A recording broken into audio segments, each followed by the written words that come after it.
സൂചിപ്പിക്കുകയുണ്ടായി.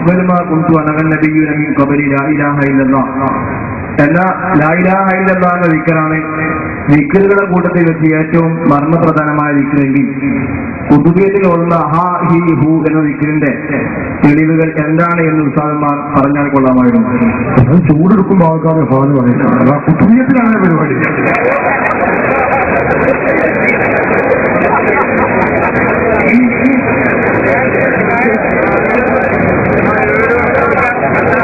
റാത്തീബില് അങ്ങനെ ഒരു ദിക്റില്ലേ?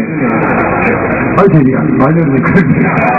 എന്നത് മുജാഹിദാണ് എന്തെങ്കിലും നമുക്ക് പറയാൻ പറ്റുമോ? അതില്ല, ഉള്ളത് എന്നതുപോലെ പറയാൻ പറ്റുമോ? ഞാനിപ്പോ ഖുർആനിൽ പഠിച്ചിട്ട് എതിർക്കുമ്പോൾ നോക്കണ്ടേ എന്തൊക്കെയാണ് ഇവർ ചെയ്യണത്, അല്ലാതെ വെറുതെ ഇവര് എതിർത്തിന് കാര്യമില്ല. അങ്ങനെ ദിക്റുണ്ട്, അത് ശരിയാണ്. അത് ഞങ്ങളിൽ മുസ്ലിങ്ങളൊക്കെ റാത്തീബ് ചെല്ലുന്ന ആളുകൾ അത് ഉരുവിടാറുണ്ട്, ചെയ്യാറുണ്ട്. അതിന് പ്രാമാണികമായ തെളിവുമുണ്ട്. ഞങ്ങൾ വെറുതെ ചെയ്യല്ല. അത് പണ്ഡിതന്മാരും നേതാക്കളും ഉലമാക്കളും പൂർവ്വസൂരികളായ പണ്ഡിത മഹത്തുക്കളും ഒക്കെ പഠിപ്പിച്ചതുമാണ്. ഞാൻ വെറുതെ പറയുന്നതല്ല. ബഹുമാനപ്പെട്ട ഇമാം റാസി തഫ്സീറുൽ കബീർ, ഇമാം റാസിയിൽ തന്നെ ഫഖ്റുദ്ദീൻ റാസി തഫ്സീറുൽ കബീർ, ഞാൻ നേരത്തെ പറഞ്ഞ വിശദമായ തഫ്സീർ, ആ തഫ്സീറിൽ ബഹുമാനപ്പെട്ട അതിന്റെ ഒന്നാമത്തെ വാല്യത്തിൽ മഹാൻ അവர்கள் വിശദീകരിച്ചു. ഇടയ്ക്ക് ഗതാഗതത്തിന് നമ്മുടെ പരിപാടി തടസ്സമാകരുത്. ചില പരിമിതി എന്ന് പറഞ്ഞുകൂടാ, ഉള്ള സ്ഥലത്ത് നമ്മളെ ആളുകൾക്ക് തികയാതെ ആയതാണ്. സ്ഥലത്തിന്റെ മാത്രം കുഴപ്പമാണെന്ന് എനിക്ക് അഭിപ്രായമില്ല. അതുകൊണ്ട് ഗതാഗതത്തിന് തടസ്സം ഉണ്ടാക്കരുത്. നമ്മുടെ പ്രവർത്തകർ വലിയ ഭീമമായ സംഖ്യ ഇതിന് ചെലവ് വരുമെന്ന് പറയേണ്ടതില്ല.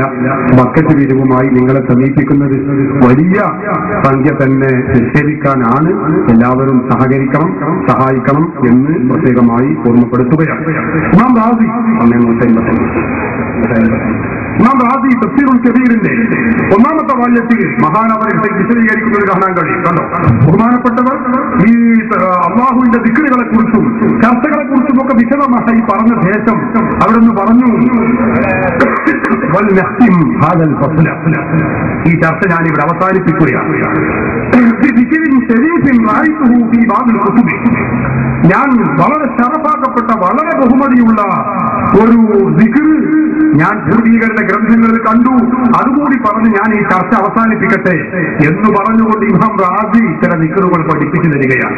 ബഹുമാനപ്പെട്ട പറഞ്ഞു, യാഹു യാമൻ ലാഹു ഇല്ലാഹു യാമൻ ലാ ഇലാഹ ഇല്ലാഹു യാ അസൽ യാ അബദ് യാ ദഹർ യാ ദൈഹാൻ യാ ദൈഹൂർ യാമൻ ഹുവൽ ഹയ്യുൽ ലദീ ലാ യമൂത് എന്നൊക്കെ പറഞ്ഞ് നമുക്ക് പരിചയമില്ലാത്ത, നിങ്ങൾ കേൾക്കാത്തത് കൂടിയായ ചില ദിക്റുകൾ. ഇനി നോക്കൂ, നിങ്ങൾ ബഹുമാനപ്പെട്ട നുസ്റത്തുൻ നബവിയിൽ റായിയയിൽ കാണാം ദിക്റിനെ കുറിച്ച് സുന്നത്തായ ദിക്റുകൾ പറഞ്ഞ കൂട്ടത്തിൽ ഹൂ ഹാ ഹി, അതുപോലെ ഹൂ ഹൂ ഹൂ, വമിൻ ഹൈസുൽ അളമത്തു ആ ആ ആ, വമിൻ ഹൈസുൽ തജല്ലി ഹാ ഹാ ഹാ ഹാ ഹാ എന്നൊക്കെ പറഞ്ഞ് സഹോദരങ്ങളെ വ്യത്യസ്തങ്ങളായ ദിക്റുകൾ ബഹുമാനപ്പെട്ട പണ്ഡിതന്മാര് അവരുടെ ഗ്രന്ഥങ്ങളിൽ രേഖപ്പെടുത്തി വെച്ചത് നമുക്ക് കാണാൻ കഴിയും.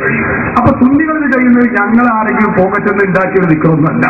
പിന്നെയോ പൂർവീകരായ സലഫ് സ്വാലിഹികൾ ലോകത്ത് കേരള നേതൃത്വത്തിൽ മുജാഹിദീൻ എന്ന് പറയുന്ന മുജാഹിദ് പ്രസ്ഥാനം കേരളത്തിൽ ഉണ്ടാക്കിയ KM മൗലവി വരെ മുജദ്ദിദാണ് എന്ന് അംഗീകരിച്ച വ്യക്തിയാണ് ഇമാം റാസി.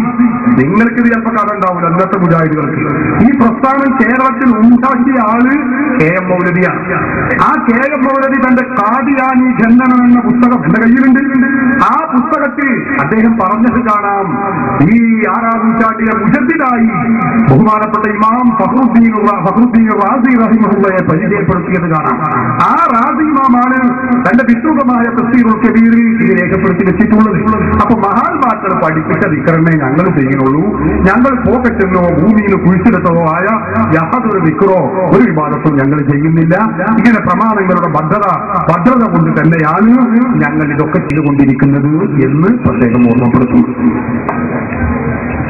ആ ഓരോരോ വാക്കിന്റെ ഹാ ഹി ഹു എന്ന് പറയുന്ന ഓരോ വാക്കിന്റെ അർത്ഥം എന്തെന്ന് വിശദീകരിക്കാം. അള്ളാഹുവിന് 4999 പേരുണ്ട്. 4999 പേരുകൾ. ആ 4999 പേരുകളിൽ 199 പേരാണ് നമുക്ക് അറിയുക. അസ്മാഉൽ ഹുസ്ന അറിയുള്ളൂ എന്ന് പറഞ്ഞാൽ അസ്മാഉൽ ഹുസ്ന എന്ന പേര് ഖുർആനും സുന്നത്തിലും ശക്തമായ പരമ്പരയോടെ വന്നിട്ടുള്ളത്. ബാക്കി എത്ര ആയിരക്കണക്കിന് പേര് നമുക്കറിയില്ല. അപ്പൊ നമുക്കറിയാത്ത കുറെ നാമങ്ങളുണ്ട്. അതുകൊണ്ട് അല്ലാഹു സുബ്ഹാനഹു വ തആലയുടെ എല്ലാ നാമത്തിന്റെയും അർത്ഥമൊന്നും നമുക്കറിയില്ല. അതിവിടെ മാത്രമല്ല, ഞങ്ങൾ സുന്നികൾ ചെയ്യുന്ന ആയത്തിന്റെ സുന്നികൾ ചെല്ലുന്ന ദിക്റിന് മാത്രം കുറച്ചാൽ പോകട്ടെ.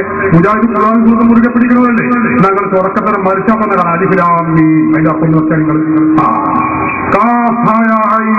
അതിന്റെ അർത്ഥം എന്ന് വെച്ചാൽ ഖുർആൻ സൂറത്ത് ഖുർആൻ പഠിപ്പിക്കാനായിട്ട് നടക്കുന്ന കൂട്ടരല്ലേ? നിങ്ങളെന്താ അതിന്റെ അർത്ഥം ഒക്കെ അപ്പൊ അതൊക്കെ കുറെ ദിക്റുകളാണ്. അതൊക്കെ കുറെ അർത്ഥം അറിയാത്ത മുത്തശാബിഹാത്തിൽപ്പെട്ടതാണ്. എന്നതുപോലെ ചില ദിക്റുകളുടെ അർത്ഥം നമുക്ക് അറിഞ്ഞുകൊള്ളുന്നത് അല്ലാഹുവിന്റെ നാമമാണ്. അല്ലാഹുവിന്റെ ആ നാമത്തിന്റെ പേര് നമുക്ക് അറിഞ്ഞുകൊള്ളണമെന്നില്ല. എന്നാൽ ചില പണ്ഡിതന്മാർ അതിന് ചില അർത്ഥവും പറഞ്ഞിട്ടുണ്ട്. അതൊക്കെ വ്യത്യസ്തങ്ങളായ വീക്ഷണങ്ങളാണ്. അത് അല്ലാഹുവിന്റെ നാമമാണ് എന്ന് വെക്കുകയാണെങ്കിൽ, അത് ദിക്റാണെന്ന് വെക്കുകയാണെങ്കിൽ അതിന്റെ അർത്ഥം അങ്ങനെ വിശദമായി അറിഞ്ഞുകൊള്ളണമെന്നില്ല. അല്ലാഹുവിന്റെ നാമമാണ് ദിക്റാണ് എന്ന് അറിഞ്ഞാൽ തന്നെ അതുകൊണ്ട് പ്രതിഫലം കിട്ടുന്നതാണ്. ബഹുമാനപ്പെട്ട ഇമാം ഇബ്നു ഹജർ അൽ-ഹൈതമി അൽ ഫതാവ അൽ ഹദീസിയയിൽ പറഞ്ഞതിൽ നിന്ന് നമുക്കിത് മനസ്സിലാക്കാവുന്നതാണ്. നിങ്ങളെപ്പോലുള്ള